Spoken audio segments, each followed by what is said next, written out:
بسم اللہ الرحمن الرحیم. الحمدللہ. اللہ تعالیٰ کی توفیق، اللہ تعالیٰ کے فضل اور احسان کے ساتھ ہم آج آسان درس قرآن اور حدیث کے سلسلے میں اگلی کلاس میں موجود ہیں، حاضر ہیں. اور واقعی اللہ تعالیٰ کی توفیق ہے. الحمدللہ. صبح سے تھوڑا لائٹ کا اور نیٹ ورک کا ایشو چل رہا ہے. ابھی کچھ دیر پہلے بہتر ہوا ہے. اللہ کرے کہ یہ اب بہتر ہی رہے اور ہماری کلاس مکمل ہو جائے. تو شروع کرتے ہیں. جی، لاسٹ ٹائم ہم نے آیت نمبر 41 سورۃ البقرہ آیت نمبر 41 تک دیکھا تھا. آج انشاءاللہ تعالی باذن اللہ اس سے آگے آیت نمبر 42 سے سٹارٹ کریں گے. بسم اللہ الرحمن الرحیم. وَلَا تَلْبِسُوا الْحَقَّ بِالْبَاطِلِ وَتَكْتُمُوا الْحَقَّ وَأَنْتُمْ تَعْلَمُونَ. جی، اور نہ تم حق کو، یہ جو ہوتا ہے نا لابسا یلبسو، مختلف معنی رکھتا ہے. اس کا ایک لباس سے ریلیٹڈ بھی ایک معنی ہوتا ہے، اور ایک ہوتا ہے چیزوں کو خلط ملط کرنا، جسے آپ گڈمڈ یا گڈمڈ بولتے ہیں. جو جس طرح بھی اس کو پروناؤنس مختلف طرح سے کیا جاتا ہے، وہ اس طرح سے ملا دینا کہ پتہ نہ چلے کہ صحیح کیا ہے، غلط کیا ہے، حق کیا ہے اور باطل کیا ہے. اور اس کی بہت ساری مثالیں ہمیں ملتی ہیں. تو اس چیز سے منع کیا جا رہا ہے کہ تم حق کو باطل کے ساتھ نہ ملاؤ.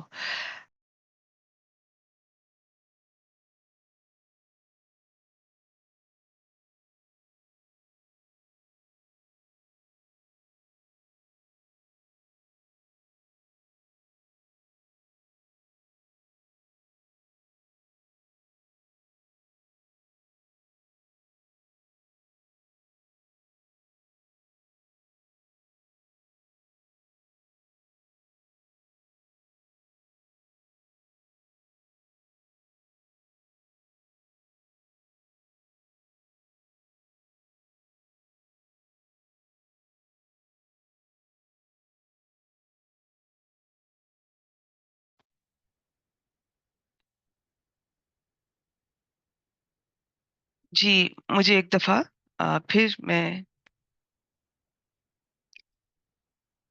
امید کرتی ہوں کہ اسکرین شو ہو رہی ہے. میں نے شاید تھوڑا ذکر کیا، آج نیٹ ورک کا ایشو ہے. ابھی میں یہ شروع کیا ہے لیکن بیچ میں ڈراپ ہو گیا. چلیں دوبارہ سے شروع کرتی ہوں. اسکرین شو ہو رہی ہے، ٹھیک ہو گیا الحمدللہ. بسم اللہ الرحمن الرحیم. آیت نمبر 42 میں نے ابھی اس کو تھوڑا میں نے ذکر کیا کہ خاص کانٹیکس میں بنی اسرائیل، اور یہ آج ہمارے لیے بھی ہے. وَلَا تَلْبِسُوا الْحَقَّ بِالْبَاطِلِ، اور تم حق کو باطل کے ساتھ مت خلط ملط کرو. مت، یہ گڈ مڈ یا گڈ مڈ میں نے بتایا نا، آپ جس طرح بھی اس کو پروناؤنس کرتے ہیں. تو جی ٹھیک ہو گیا. اور اچھا، یہ جو ہے نا تختمو، اور میں امید کرتی ہوں کہ میری آواز آپ تک آ رہی ہوگی انشاءاللہ تعالی. مجھے تھوڑی آج فکر ہے اس چیز کی کہ اللہ کرے کہ کلاس خیر و عافیت سے مکمل ہو جائے. وَتَكْتُمُوا، اور نہ تم چھپاؤ. یہاں پر لا نظر نہیں آ رہا لیکن آپ نیچے بریکٹ میں دیکھ رہے ہیں کہ نہ لکھا ہے. تو یہ چونکہ پیچھے عطف ہو رہا ہے، اسی کانٹیکس میں بات ہو رہی ہے. تو یہاں پر یہ نہیں ہے کہ تکتم الحق اور تم حق چھپاؤ. نہ تم حق کو باطل کے ساتھ اس طرح مکس اپ کرو کہ کسی کو پتہ نہ چلے. یہود کیا کیا کرتے تھے؟ اگر ان سے کوئی سادہ لو انسان پوچھتا تھا نبی کریم صلی اللہ علیہ وآلہ وسلم کے بارے میں کہ آپ کی کتابوں میں کیا ذکر ہے ان کے بارے میں، یا کچھ اور بھی دین کے اسلام کے بارے میں، تو یہ اس طرح کی کوئی بات کرتے تھے، اس طرح پورٹرے کرتے تھے کہ وہ اگلا شخص کنفیوز، اس کو سمجھ نہیں آ رہی ہوتی تھی کہ جو انہوں نے بتایا ہے اس میں سے حق کیا ہے اور باطل کیا ہے، کتنا صحیح ہے کتنا غلط ہے، کتنا ہم نے لینا ہے اور کس کو ہم نے نہیں ان پر بلیو کرنا. تو یہ خاص اس کانٹیکس میں ہے کہ اس طرح مت کرو، اور نہ ہی تم حق کو چھپاؤ. دو باتیں ہیں، ایک ہے حق کو چھپانا، سیکنڈ ہے حق کو باطل کے ساتھ اس طرح کنفیوز کرنا، اس طرح مکس اپ کرنا کہ سننے والے کو کنفیوژن ہو کہ حقیقت کیا تھی. وہ کہتے ہیں، وہ کیا کہتے ہیں کہ کتنی حقیقت تھی، کتنا فسانہ تھا. تو یہ ایسا ہے. حق کو چھپا جانا مطلب بالکل ٹوٹلی چھپا جاتے تھے. اس سلسلے میں انہوں نے کیا کچھ کیا، کچھ تو آیات ہی انہوں نے بالکل حذف کر دی اپنی کتابوں میں سے، جن میں نبی کریم صلی اللہ علیہ وآلہ وسلم کا حلیہ مبارک یا ان کے بارے میں جتنی بھی علامات ملتی تھیں وہ سب انہوں نے یا تو بالکل ہی وہ چھپا گئے، یا اگر کوئی ان سے پوچھتا تو بالکل کچھ بھی نہیں اس کو مینشن کر رہے، چھپا جاتے ہیں. اور صرف نبی کریم صلی اللہ علیہ وآلہ وسلم کے معاملے میں نہیں، یہ اوور آل بھی انہوں نے اپنے دین کو بھی، اپنی کتاب کو بھی مذاق بنا لیا تھا. جو چاہتا اٹھتا ان کی علماء میں سے عام شخص کی تو اپروچ نہ کل تھی ان کی اس کتاب کی طرف اور نہ آج ہے. یہ ہماری خوش قسمتی الحمدللہ، ہمارے مصحف گھر گھر میں موجود ہیں الحمدللہ. تو ان میں سے جو بھی ان کے عالم، وہ جس کے پاس بھی اپروچ ہوتی، وہ اس کو موقع اگر ملتا تو پیسے لے کر ان آیات میں چینجز کر دیتا، لوگوں کی پسند کے فتوے، اور جو دل چاہتا ہر طرح سے. اچھا، اب حق چھپانے میں نہ صرف نبی کریم صلی اللہ علیہ وآلہ وسلم کے بارے میں، اپنے دین کے بارے میں، جیسے اگر کوئی رجم کی سزا، یہ اس کی آپ کو ڈیٹیل ملے گی انشاءاللہ تعالیٰ، کسی آیت کی تفسیر میں بھی آپ اس بارے میں ڈیٹیل جانیں گے. اور بھی پھر جو امیر لوگ ہوتے تھے ان سے پیسے لے کر تو یا تو ان کو وہ جو سزا میں تخفیف کر دیتے تھے یا بالکل ختم کر دیتے تھے، اور غریبوں کو سزا پوری ملتی تھی. تو یہ حق چھپا جاتے تھے، بتاتے ہی نہیں تھے کسی کو کہ یہ اصل میں حقیقت کیا ہے. یہ جو میں نے رجم کی سزا کی بات کی، انشاءاللہ تعالیٰ یہ کسی آیت میں اس کی تفسیر آئے گی، کس طرح نبی کریم صلی اللہ علیہ وآلہ وسلم کے پاس کچھ لوگ فیصلہ کروانے کے لیے ان کی طرف سے آئے تھے. تو جب آپ صلی اللہ علیہ وآلہ وسلم نے یہ دریافت فرمایا کہ آپ کی کتاب میں تورات میں کیا لکھا ہے، تو وہ آیات پڑھتے پڑھتے رجم کی آیات کو وہ شخص جو بیان کر رہا تھا وہ وہاں پر اس نے اسکپ کر گیا، اسے پی گیا. وہاں پہ حضرت عبداللہ بن سلام جو پہلے یہودی تھے، بعد میں بہت جلیل القدر صحابی، انہوں نے فوراً نبی کریم صلی اللہ علیہ وآلہ وسلم کو بتایا کہ یہاں پر آیات تھیں رجم کی. یہ میں نے ایک مثال دی ہے، یہ بہت ساری ان کی حرکات و سکنات ایسی تھیں، بہت سارے معاملات میں یہ بالکل چھپا جاتے تھے، یا پھر اس طرح مکس اپ کرتے تھے کہ سننے والے کو پتہ ہی نہیں چلتا تھا کہ صحیح کیا ہے اور غلط کیا ہے. یہ آج ہم بھی ایسے کرتے ہیں. کوشش کیا کیجئے کہ کبھی بھی کوئی کنفیوژن والی بات اس طرح نہ کیجئے، اور وہ بات جس کے کئی معنی نکلتے ہیں اور دوسرے کو آپ کو اندازہ ہے کہ کنفیوژن ہو سکتی ہے، ایسی بات بھی نہ کیجئے.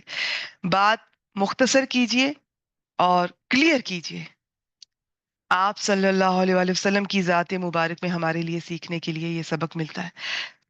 مختصر بات کرتے تھے، اتنی واضح ہوتی تھی، کئی بار اس کو تین تین بار دہراتے تھے، اور آواز بھی نہ بہت اونچی کہ سننے والے کو ناگوار گزرے، نہ بہت دھیمی کہ سننے والا سن ہی نہ سکے اور اسے اس میں بھی، اس معاملے میں بھی تکلیف ہو. نہیں، آواز کتنی ہونی چاہیے، انداز کیسا ہونا چاہیے، کتنا ٹھہر ٹھہر کے ادا کرنا ہے، سامنے والا کون ہے جس سے آپ مخاطب ہیں، اس کے مطابق اس کے لیول پر آ کر بات کرنا. تو یہ ہم نبی کریم صلی اللہ علیہ وسلم سے سیکھنے کے لیے، ان کی ذات سے اس میں بہت کچھ ہم سیکھ سکتے ہیں. یہ مختصر سا میں نے آپ کے سامنے رکھا. وَأَنْتُمْ تَعْلَمُونَ، اور اس کے بھی آپ دو طرح سے اس کے معنی کیے گئے ہیں کہ اور تمہیں پتا ہوتا ہے کہ حق کیا ہے. ایک تو یہ معنی ہے، اور دوسرا یہ کہ تم جان بوجھ کے ایسا کرتے ہو، جانتے بوجھتے ایسا کرتے ہو. اللہ تعالیٰ بہتر جانتے ہیں. تو آج ہمارے علماء کرام میں بھی کچھ ایسے بعض اوقات سننے میں اور دیکھنے میں آتا ہے، وہ اگر ان سے کوئی بات خاص طور پہ کسی فرقے کے متعلق کی جائے کہ کیا حقیقت ہے، اس بات کو اس طرح سے چھپائیں گے، یا اس طرح سے، یا تو بالکل حق کو چھپا جائیں گے، یا اس طرح آپ کے سامنے مکس اپ کر کے بات بیان کریں گے کہ آپ کنفیوز ہو کے رہ جائیں گے، سوچتے رہ جائیں گے. اور صرف یہ فرقے کی بات نہیں میں کر رہی، کسی جو فقہی مسائل ہوتے ہیں اور بھی تو یہ ان سب چیزوں سے ہمیں، میں صرف ان کے لیول پہ بات نہیں کر رہی، ان کے لیول کا بھی یہ ایشو ہے، یہ عام لوگوں کی زندگی میں بھی یہ ایشو ہے. تو یہ دونوں کام یہ نہیں اس طرح سے کرنے. کبھی بھی کوئی حق آپ کے سامنے آئے، آپ کو یہ قرآن مجید کے الفاظ میں مفہوم بیان کر دیتی ہوں کہ اگر حق، آپ کو پتا ہے کہ آپ کے چاہے گھر والے، آپ کے پیارے، آپ کے رشتہ دار بھی ہیں، لیکن صحیح بات کہنے سے آپ کو کبھی پیچھے نہیں ہٹنا چاہیے. تو یہاں پر حق سے مراد اللہ تعالیٰ کا پیغام ہے. ویسے کبھی بھی کوئی حق بات، صحیح بات سامنے آئے تو نہ ہی اسے چھپانا چاہیے، نہ ہی اسے اس کے اوپر کسی اور چیز کا رنگ چڑھا دینا چاہیے. آیت نمبر 43. وَأَقِيمُوا الصَّلَاةَ وَأَقِيمُوا الصَّلَاةَ وَآتُوا الزَّكَاةَ وَارْكَعُوا مَعَ الرَّاكِعِينَ.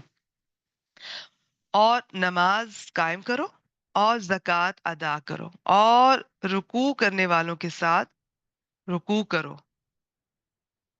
اب نماز قائم کرو، یہ جو اقیمو ہے نا، قاف واو میم، اس کے ویسے معنی ہوتے ہیں، اس کے بہت سارے معنی ہیں. بس آپ یہاں پہ ذہن میں رکھ لیں جی کہ قائم کرنا، سیدھا قائم کرنا، اور کھڑا کرنا، پھر اس کو مینٹین کرنا. اب نماز قائم کرنے میں کیا کچھ آتا ہے؟ نماز قائم کرنے میں اس کی بہت ڈیٹیل. ایکچولی بات یہ ہے کہ میں جو بھی ٹاپک ٹچ کرتی ہوں وہ مجھے یوں لگ رہا ہوتا ہے کہ ہر ٹاپک کی ہر آیت میں ہر بات پورا ڈیٹیل مانگتا ہے. لیکن پھر مجھے اس چیز کو بھی مد نظر رکھنا ہوتا ہے کہ میں اس وقت کون سی کلاس میں اپنے اسٹوڈنٹ سے مخاطب ہوں. تو درس قرآن میں یہ بہت زیادہ تفصیل میں ضرورت کوئی محسوس کروں گی اللہ تعالیٰ کی طرف سے تو آپ بات لمبی کروں گی، ورنہ مختصر. اور اس میں انشاء اللہ تعالیٰ تھوڑا سا ترجمہ اور سیکھنے کی باتیں. اب نماز قائم کرنے میں میں چند پوائنٹس بتا دیتی ہوں جو قرآن مجید سے اوتھینٹک. اس میں ایک تو ہوتا ہے کہ خالی صرف اور صرف اللہ تعالیٰ کے لیے پڑھی جائے. ہم تو خیر پڑھتے ہی ہیں نا، صرف ریڈنگ کرتے ہیں، ترجمہ بھی نہیں پتا ہوتا، تجوید بھی ٹھیک نہیں ہوتی. تو ادا کرنا، قائم کرنا، وہ ہم لوگ کو اندازہ ہی نہیں کہ قائم کرنا میں کیا کچھ آ سکتا ہے. اچھا، اس کے علاوہ ہوتا ہے کہ اللہ تعالیٰ کے بتائے ہوئے طریقے کے مطابق، وہ کس نے ہمیں بتایا؟ نبی کریم صلی اللہ علیہ وآلہ وسلم کے بتائے ہوئے طریقے کے مطابق. تو نماز نبی کریم صلی اللہ علیہ وسلم کے بتائے ہوئے طریقے کے مطابق. آپ اگر یہ چیز ذہن میں رکھ لینا تو اب نماز نبوی ایک اوتھینٹک بک ہے احادیث مبارکہ کی، اوتھینٹک احادیث مبارکہ کی روشنی میں آپ اپنے طور پہ اسے ریڈ کر سکتی ہیں، چاہے تو کلاسز اٹینڈ کر سکتی ہیں، جیسے آپ کو بہتر لگے. کوئی ایسی مشکل نہیں ہے، تھوڑی سی کوشش سے ہاں کچھ باتیں نہیں کلیئر ہوتی، آپ کسی بھی استاد کا اس کے کافی آپ کو مل جائیں گے. یوٹیوب پر لیکچر الحمدللہ ہمارے بھی چل رہے ہیں. کہنے کا مطلب یہ ہے کہ نماز صحیح سیکھیے. نماز بہت اہم ہے، بہت. انشاء اللہ تعالیٰ، اللہ تعالیٰ کی توفیق سے اس کے بارے میں الگ سے کوئی لیکچر کوشش کریں گے کہ نماز کی کیا اہمیت ہے. تو اب طریقہ وہی ہونا چاہیے، اس میں آپ کے جھگڑے ختم ہو جائیں گے. کیا ہے، کیسے ہے، بہت کویسچنز ہیں جو ہم سب کو پریشان کرتے ہیں، پوچھتے ہیں لوگ. اور بعض تو اپنی نماز درست کرنے کے لیے پوچھتے ہیں، بعض صرف دوسروں کو جواب دینے کے لیے کہ میں ٹھیک کر رہا ہوں تم غلط کر رہے ہو. اور پھر فرقہ واریت عروج پہ چلی جاتی ہے یہاں پر بھی، نماز میں بھی. تو آپ کا مقصد کیا ہونا چاہیے؟ میں نے سب سے پہلے کہا اللہ تعالیٰ کی نماز قائم کرنے میں سب سے پہلے نیت خالصتاً اللہ تعالیٰ کے لیے، پھر نبی کریم صلی اللہ علیہ وسلم کے بتائے ہوئے طریقے کے مطابق، پھر اللہ تعالیٰ کے مقرر کردہ اوقات، وقت میں اپنی مرضی کے وقت نہیں بنانے نہ نکالنے. اور اور اس کے بارے میں نے تقریباً 5 طرح کا یہ 4-5 یہ ٹاپک سامنے رکھے تھے 2 ہفتے پہلے. آئی تھنک جو پچھلے ماہ شاید کلاس ہوئی ہے، کیونکہ آلٹرنیٹ وینسڈے کو ہوتی ہے نا. کیسے پتا چلے گا کہ کون سا وقت جو ہے وہ اول وقت ہے، کون سا جو بہت وہ زبردست اللہ تعالیٰ کی قریب کر دینے والا بالکل اول وقت ہے، کون سا اس میں جائز ہے، کون سا یہ کہ جائز ہے لیکن پسندیدہ نہیں ہے، پھر کون سا اس طرح سے مکروہ ہے. تو یہ ساری ڈیٹیل آپ کو انشاءاللہ تعالیٰ وہاں مل جائے گی. پھر اس میں آتا ہے ریاکاری سے بچنا، کیونکہ جب ظاہر ہے میں نے کہہ دیا کہ صرف اللہ تعالیٰ کے لیے، تو یہ چیز بھی ایکسکلوڈ ہو گئی. پھر اس میں خشوع و خضوع ہے. اس کا بھی بہت سارے لوگوں کو مسئلہ ہوتا ہے کہ یہ نہیں ہماری نماز میں آتا، کوئی بات نہیں. میں اکثر یہ کہا کرتی ہوں، نہیں آ رہا نا، آپ چھوڑیے نہیں نماز. کم از کم فرض شروع کیجیے اگر آپ نے ابھی تک بھی شروع نہیں کیے. پچھلوں کی اب توبہ کیجیے. اس کے بارے میں مختلف رائے ہے کہ وہ پچھلی سات ادا کرنی ہے یا توبہ کافی ہے، مختلف رائے ہیں، سب اپنی جگہ معتبر ہیں، آپ کسی کا بھی پتہ کر سکتی ہیں. تو لیکن توبہ سچے دل سے کر کے فرض نہ چھوڑیے، اور آہستہ آہستہ یہ سنتوں کو بھی زندگی میں شامل کیجیے، نوافل زندگی میں شامل کیجیے. اگر آپ کو اللہ تعالیٰ کا قرب اور محبت چاہیے تو یہ چیزیں آپ کو اللہ تعالیٰ کے اور قریب کر دیں گی انشاءاللہ تعالیٰ. تو نہیں آتا خوش و خضو، وقت بھی لگتا ہے، بعض دفعہ آ جاتا ہے پھر نہیں آتا، اور اس کے لیے یہ اللہ تعالیٰ کی توفیق بھی ہے. انسان کی کوشش، محنت، اس کا تقوی، اس کی اپنی محنت، علم، بہت کچھ اس میں شامل ہے. پھر اللہ تعالیٰ کی توفیق سب سے بڑھ کر. تو یہ آہستہ آہستہ ہو سکتا ہے آپ میں سے سب نے کبھی بہت ایسی نماز پڑھی ہو کہ بالکل آنسوؤں کے ساتھ اور اس طرح سے کپ کپی کے ساتھ، اور کبھی آپ کو دوبارہ ویسا موقع ہی نہ ملا ہو، یا دوبارہ کوشش بھی کرتی ہیں لیکن ذہن بار بار ادھر بھٹک جاتا ہے. تو یہ سب کے ساتھ ہوتا ہے، کسی کے ساتھ زیادہ ہوتا ہے، کسی کے ساتھ کم ہوتا ہے. تو اس کا مطلب یہ نہیں ہے کہ ہمیں سرٹیفکیٹ مل گیا کہ جی مجھے چونکہ خوش و خضو نہیں ہے تو میں نماز نہیں پڑھ رہی ہوں. اور ہم اتنی چھوٹی چھوٹی باتوں پر نماز چھوڑتے ہیں. ایکچولی میں اس ٹاپک کو یہاں لمبا نہیں کرنا چاہ رہی. یہ ٹاپک جب آتا ہے تو پھر جو میں ارد گرد دیکھتی ہوں لوگوں کی اور سنتی ہوں ان کے کویسچنز بھی، اور خود بھی جو دیکھتی ہوں، تو بہت افسوس سے کہنا پڑتا ہے کہ ہم چھوٹی چھوٹی باتیں، کہ اس پر ایک انسان کی حیثیت سے مجھے شرمندگی ہو رہی ہوتی ہے کہ یہ کیا بہانہ ہے جس کی وجہ سے آپ نماز چھوڑ رہے ہیں. کجا یہ کہ اللہ تعالیٰ قبول کر لیں، وہ قبول کرنے والے ہیں، غفور ہے، رحیم ہے. لیکن ایک چیز انسان کو محسوس ہو رہی ہے کہ یہ آپ ٹھیک نہیں کر رہے ہیں. اور یہ ایسی چیز ہے جس کے بارے میں اتنی سختی ہوئی ہے. اسلام میں بچوں کو کہیں مارنے کا حکم نہیں آپ کو ملے گا کہ بچوں پہ ہاتھ اٹھائیں. اور نماز کا کہا گیا 7 سال کی عمر کے بچے کو نماز شروع کروا دیجئے. 10 سال کی عمر کا بچہ اگر نہیں پڑھتا تو اسے آپ معمولی حسب ضرورت اس کو مار سکتے ہیں. تو کوشش کیجئے آپ کے بچوں کو آپ کو مارنے کی نوبت نہ آئے. نہ آپ اچھا محسوس کریں گے نہ ہی وہ. اور دین ایسی چیز ہے کہ یہ جتنی محبت اور نرمی سے سکھایا، پڑھایا اور امپلیمنٹ کیا جائے اتنا ہی بہتر ہے. ٹھیک ہے کچھ معاملات میں ڈسپلن کے لیے وہ الگ بات ہے، زیادہ تر نرمی اور محبت سے کام ہوتا ہے، کیجئے. سختی کرنی ہے تو اپنے اوپر کیجئے، خوب سختی کیجئے. فجر کے وقت معمول بنائیں، اٹھنا ہے، بس اٹھنا ہے. کوئی کہیں باہر جانا ہے، کوئی گھر پہ آ گیا ہے، کوئی چھوٹا سا کام. اور تو اور ہم رمضان میں بھی چھوڑ رہے ہوتے ہیں نمازیں، جس وقت سحریاں بن رہی ہیں. اس وقت جی سحریوں کے بعد اتنا کام ہے. اگر، اور یہ میں نے خود سنا کہ اگر ابھی سے نہ شروع کیا اور تو یہ تو دن چڑھ جائے گا اور نہ جانے پتہ نہیں کتنے بج جائیں گے، اور پھر ہمیں سونے کا ٹائم نہیں ملے گا، اور نماز سائڈ پہ. اور افطاریوں میں تو سب کی نمازیں لیٹ ہوتی ہیں، کسی کی بناتے ہوئے، کسی کی کھاتے ہوئے. اور اس مہینے کا جو اصل مقصد تھا وہ فوت ہو کر رہ جاتا ہے. بس کھانا. اور تو اور ریسیپیز بھی ہم نے رمضان میں ٹرائی کرنی ہوتی ہیں فرسٹ ٹائم. بہت ساری ریسیپی سارا سال ہم نے سنبھال کے رکھی ہوتی ہیں. ہمیں نہیں اندازہ کہ صحابہ کرام رمضان کیسے گزارتے تھے، ہمارے اسلاف کیسے گزارتے تھے. ٹھیک ہے، تو یہ اب اس میں بہت کچھ اور بھی آ جاتا ہے. باقی اس نماز کی شرائط بھی شامل ہیں، کیا کچھ ہونا چاہیے، وہ ایک پھر لمبی اپنی الگ ڈیٹیل ہے. یہ نماز کا ٹاپک ہے انشاءاللہ تعالیٰ، کبھی موقع ملا مختصر وہ بھی آپ کے سامنے ضرور رکھنا چاہوں گی. میرا مقصد صرف یہ لمبی لمبی باتیں کرنا نہیں ہوتا. میں چاہتی ہوں کہ اگر میں کسی کو کچھ بتا رہی ہوں تو میری خواہش ہوتی ہے اور دعا ہوتی ہے کسی پر اثر ہو، کسی کو فائدہ ہو. میں یہ نہیں چاہتی کہ میں لمبی لمبی باتیں ایسی کروں یا ایون دلائل ہی بہت لمبے لمبے دوں، اور نہ ہی میں چاہتی ہوں کہ میں شرمندہ کروں، میں کوئی ایسی بات کروں کہ آپ کو برا محسوس ہو. لیکن نماز کے معاملے میں سختی اسلام کی طرف سے کی گئی ہے. دین میں نماز کے معاملے میں سختی ہے. آپ اگر ہسٹری دیکھیں تو بہت سارے صحابہ کرام نے، انکلوڈنگ حضرت حسین، انکلوڈنگ، ٹھیک ہے، تو یہ نماز کے دوران یہ لوگ شہید ہوئے. اس سے پہلے بھی بہت سارے واقعات ملتے ہیں، یہ کوئی پہلا واقعہ نہیں تھا. تو یہ لوگ نماز کی اہمیت کو سمجھتے تھے.